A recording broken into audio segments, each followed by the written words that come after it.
If a depositor sends you a letter authorizing you to reveal a dollar deposit account, you will no longer be in violation of the law. If a depositor gives us Consent. authorization Yes. and his consent, Yes. we will disclose. Yes, okay. Well, having said that, may we get a response from the defense?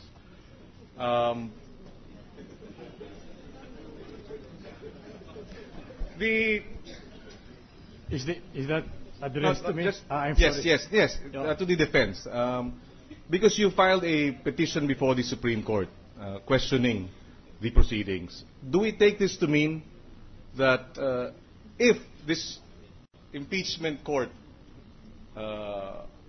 requests the Chief Justice through counsel to give his consent, that the Chief Justice through counsel will refuse?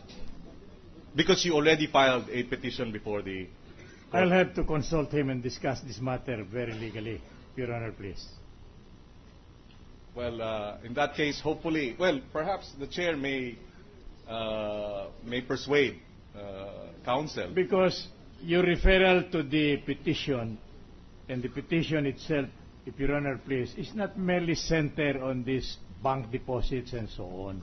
We have alleged various grounds, Your Honor. Yes, For instance, the violation of the right of the petitioner to due process, since the impeachment complaint was immediately directed to this court without any notice nor hearing. Yes, And we read the... There are other grounds, Your Honor. With respect to our justice, we went through the pleadings. Yes, Your Honor. But I just wanted to focus on this particular issue. Yeah. Because ultimately, if a depositor consents that the records of his dollar deposits be accessed, then there won't be any legal confrontation. But that's why I'm asking the question: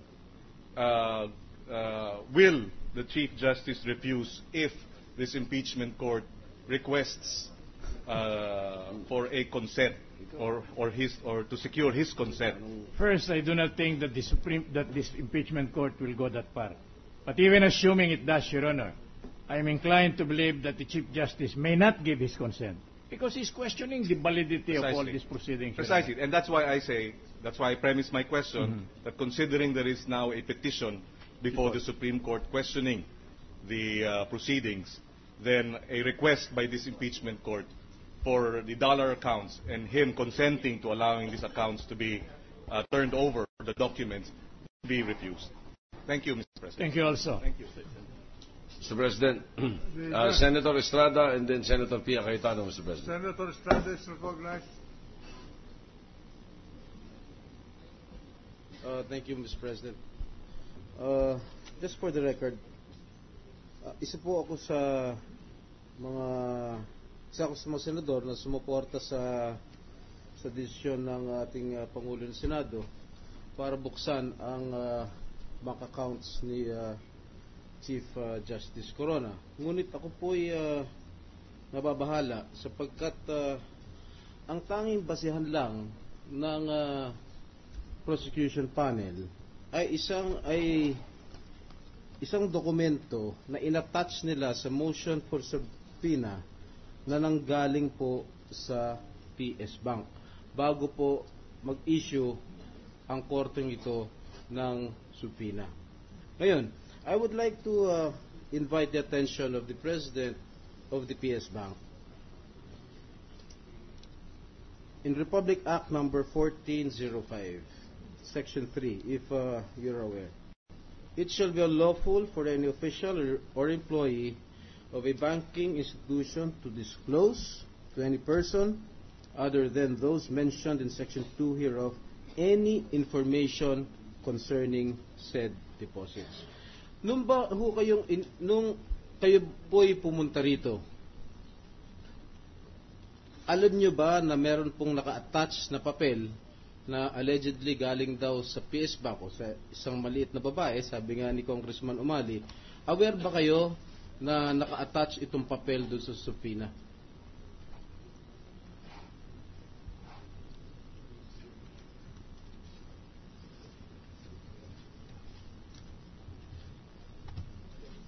let the witness, wait a minute, counsel. You may ask permission Let from the witness seek your address the chair and ask permission to consult you if he wishes to consult. Your Honor, may I consult because I cannot recall. You may.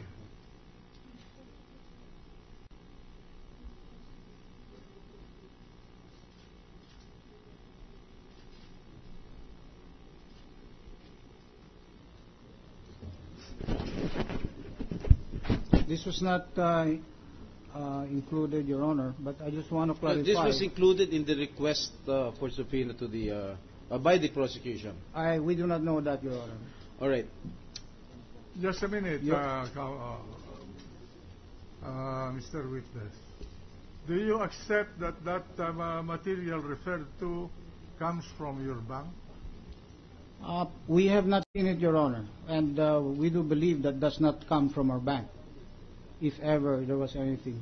Are you suggesting to this court that that is a fake document, or is it a genuine document? We cannot say, Your Honor, because we have not seen it. Mr. President, can I show you this? Can I show him this particular document? Yeah, you may.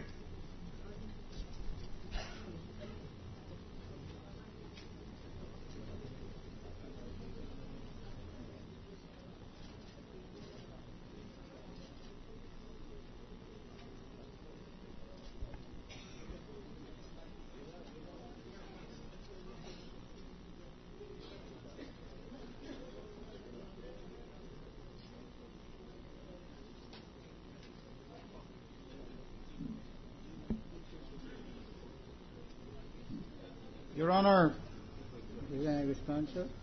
Yes, please tell us whether that document that was shown to you by the gentleman from San Juan, the President pro tempore of the Senate, Senator Jingo Estrada, is a document from your bank. Your Honor, this is a photocopy. A photocopy. Photocopy. It's not a original document. Are your bank records open to the public for photocopying? No, Your Honor. And so it could be that document comes from your bank.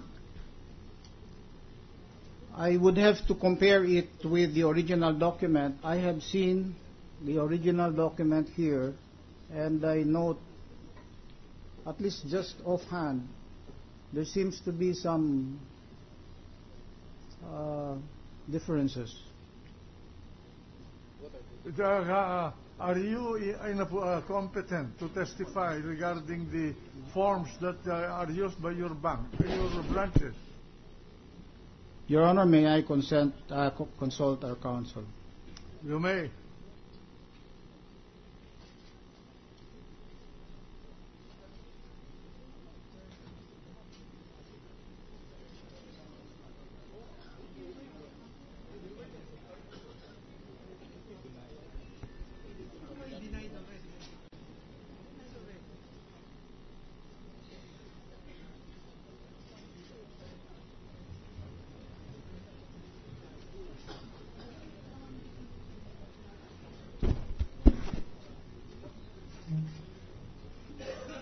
Your Honor, I cannot comment on this right now because there are entries here that show dollar. No, the only question is whether that is a document from your bank or a copy of a document in your bank. I cannot make that determination right now, Your Honor, because I would have to compare it with the original. Who has the competence to answer that question? I would have the competence, Your Honor, once I compare it versus the original. Would your manager be competent to answer this question? Yes, Your Honor. So, you better ask your manager of your Katipunan branch to be prepared to answer this question. Who has custody of these records? We do have right now, Your Honor. No, who specifically in a branch of your bank?